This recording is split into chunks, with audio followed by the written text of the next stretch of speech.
నమస్కారం ఘంటారావానికి స్వాగతం. ముందుగా ప్రధానాంశాలు. పూణే జిల్లాలో ఇంద్రయాని నదిపై కూలిన వంతెన, 6గురిని రక్షించిన సహాయ సిబ్బంది, చిక్కుకున్న 15 మంది పర్యాటకులు.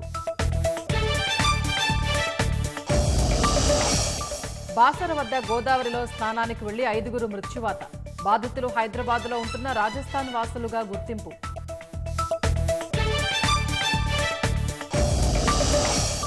రేపటి నుంచి రైతు భరోసా జమ చేస్తామన్న మంత్రి పొంగులేటి, విత్తనాలు ఎరువుల కొరత లేకుండా ప్రణాళికలు చేశామని స్పష్టం.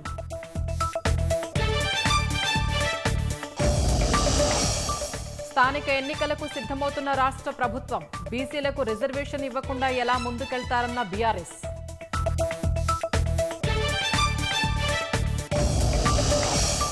గోదావరి బనకచెర్లపై అపెక్స్ కౌన్సిల్ భేటీ అయ్యేలా చూడండి, అఖిలపక్షం శాసనసభ సమావేశం ఏర్పాటు చేయాలన్న హరీష్ రావు.